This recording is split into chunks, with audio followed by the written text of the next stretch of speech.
Well, I said I was going to talk about the sequel trilogy next, but I think I've decided that rather than do that, let me talk a little bit more about the EU. And I don't mean EU in the strictest sense here. What I really mean is kind of the stuff that is beyond the movies. And I'm going to talk specifically about two things that I think are probably the best exemplars of stuff beyond the movies because they get the feel of Star Wars very right. In one case, it's not surprising that they get the feel very right because George Lucas was very directly and significantly involved. In the other case, they just kind of had people who knew what they were doing and they were significantly involved and they just were on the right track. And these two things are the Clone Wars TV show and the Old Republic video games, and I include in that the earlier Knights of the Old Republic games by BioWare. Although I know that the second Knights of the Old Republic was actually done by Obsidian, not by BioWare, but still, they were kind of a spin-off studio. So I'm going to talk about those two things and why they are well done, or at least why they feel exactly like Star Wars. This doesn't necessarily mean that everything about them is great. I like the Clone Wars a lot as a TV show in many respects, and I think in some ways it's better Star Wars than the prequels, even though it has some of the same problems. It doesn't have other of the same problems, though, because they do tend, when they're good, to have better screenplays and characters that have more charisma and chemistry with each other. So they work better as stories, although they do still have a lot of the same issues that the prequels had. Most notably, they still have overpowered and overemphasized Jedi, very, very much so. In fact, it's kind of sad sometimes as you see some of the war episodes and something that's obviously supposed to be tense and exciting just isn't, because the Jedi kind of seem like they're bored and nothing that's happening is actually a challenge to them at all. And whole hordes of battle droids are not a challenge to them. Whole hordes of destroyer droids, the droidicas, they were a standoff to Qui-Gon and Obi-Wan, but by the time of the Clone Wars, they're routinely dealt with quite easily by Jedi who think that they're kind of boring. So this is one of the ways in which the Clone Wars got it very wrong. And they weren't always great either. I've watched the series several times. I actually still haven't gotten around to watching the new season 7, if you will, the new story arcs that were added to Disney Plus, because I've been trying to watch them through again before I got to that point. And it's a little hard to do, in part because I got a lot of other things I want to do, so I don't get around to it very often, but in part it's because they're kind of hit or miss. When the episodes are good, they're quite good, and they are in fact some of the best Star Wars material that's out there. But when it's not good, it's extremely mediocre. The plots can be boring or dull. Some of the characters are not very likable. Padme in particular kind of isn't a very likable character. Duchess Satine is not a very likable character. Ahsoka starts off as not a very likable character, but she grows on you, in part because they allowed the character herself to mature and grow and change from being kind of a bratty, entitled, albeit overpowered young teenager to a mature and relatively wise and experienced young woman. And actually seeing that progression in her character makes her work better than you'd think. And I don't know that I necessarily love her as a character, but I've come to appreciate her at least. Um, and I don't necessarily love the way that a lot of the other characters are portrayed either. Anakin is kind of hit or miss. Obi-Wan sometimes hit or miss.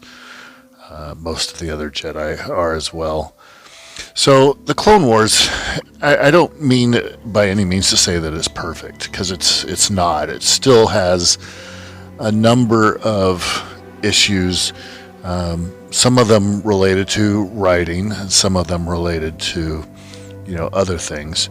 But when it's good, and it's at least half the time, it's really quite good, and it's better than almost anything else that we saw in the prequel trilogy. And of course, it takes place in the prequel era. It takes place, they bounce around chronologically a little bit, but mostly they take place between.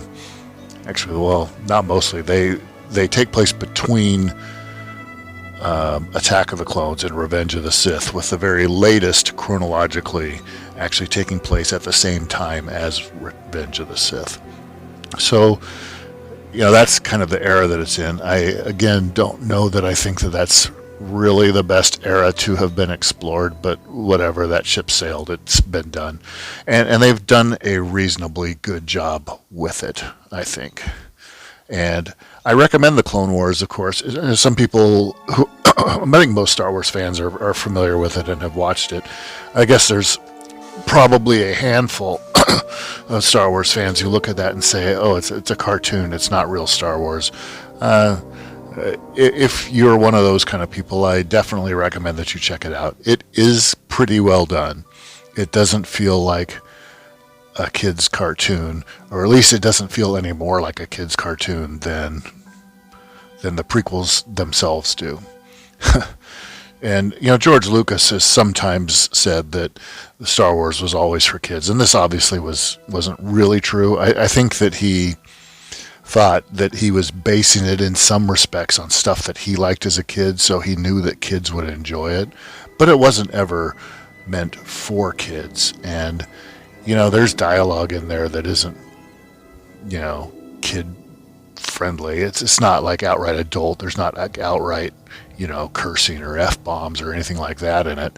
But nothing about the original Star Wars movies, the original trilogy, feels like a kid's movie. It feels like a movie that whole families can watch together and enjoy, from parents to grandparents to the kids. There's something in it for everybody, and it appeals to everybody because it's kind of timeless and ageless. Clone Wars is like this too, and granted, the animation style is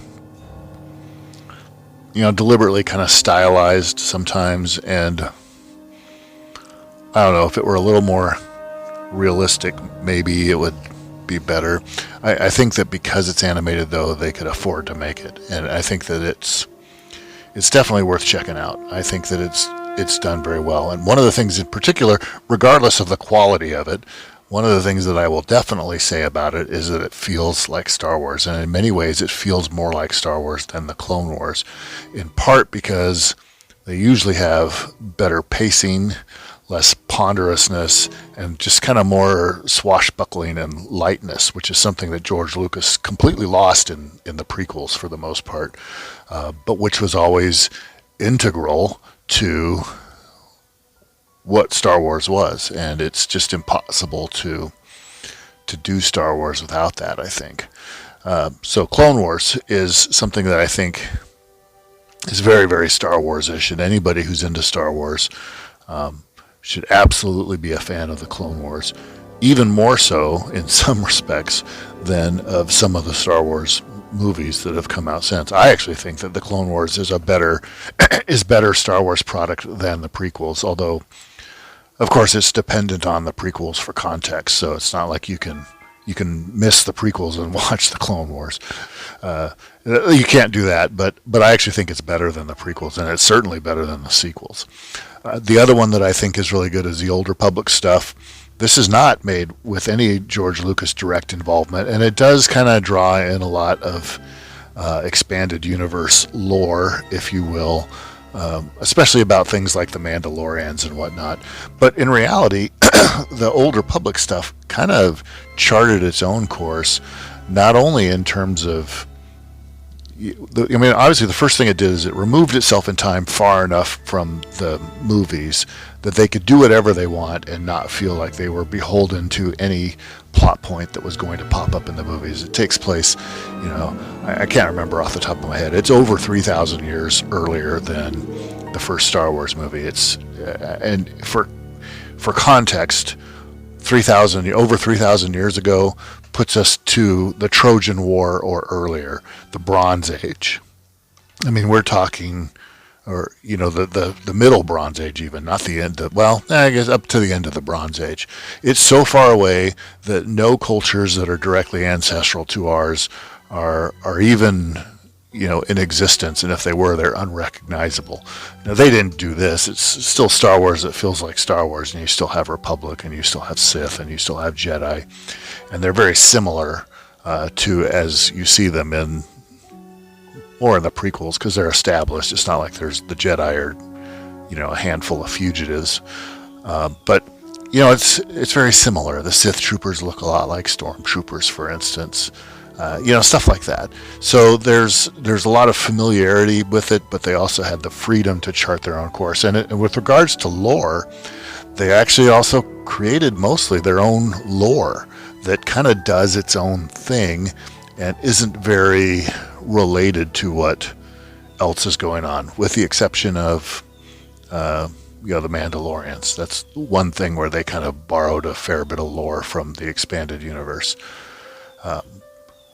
But a lot of the history about what's going on with the Sith, what's going on with the Jedi, what the Sith are like, all of that, they kind of made that up on their own, and it doesn't have any bearing with what was going on in the movies or the expanded universe or anything else for that matter. The expanded universe, mostly, with the exception of a handful of Dark Horse comics, takes place in and around and after the time period of the movies themselves. So this is kind of really its own thing, and it's really well done. It really feels an awful lot like Star Wars. The plots feel like Star Wars. The characters feel mostly like Star Wars. And there's a few things that are kind of hokey. There's a few things that are mistakes in terms of, character stuff, but it's as good as the Clone Wars, at least in terms of being like Star Wars. Now, I'll talk more about the Old Republic in a subsequent video, and where I think that it went right and where I think that it went wrong. But by and large, I just do want to point out, I don't know that I would necessarily call those expanded universe. I'm going to call this video, though, Expanded Universe Part 2 or Expanded Universe Expanded Discussion or something like that. But I definitely think that once you get beyond the movies, these are the two things that I think are the most important of the Star Wars that's in the Star Wars franchise. And if it were up to me to establish what is canon, and I acknowledge that it's not, but if it were, I would put these up there with them. And in fact, I did this before the sequel trilogy started, but I was working up an alternate setting for role-playing game, a Star Wars kind of role-playing game that I would have done with my friends, and I actually played in one. But I was working up one that if I were to run it, this is what I would do. And I kind of had a setting. It wasn't like Old Republic per se. But it was the same idea. Rather than going backwards in time, though, I went forwards in time, and I went far enough ahead that I could, chart my own course without any fear of stepping on anything in Star Wars. But what I specifically said were canon, what I was treating as canon, were the original trilogy, the original versions of them, which is different than the official Star Wars position, the prequel trilogy. The sequel trilogy wasn't out yet, although I would be mixed on how much of that I would take as canon. But then the Clone Wars series, and then the Old Republic stuff, the 3 games by BioWare and Obsidian.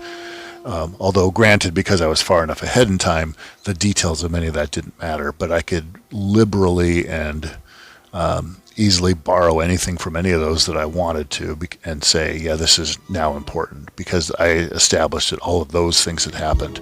And I basically established that nothing else in the EU had happened. So if I could establish canon, if that were up to me, that's what I would do. And I would start with a baseline there. And I'll talk about the sequel trilogy next time. I promised I would do it this time, and obviously I didn't. But that'll for sure be next.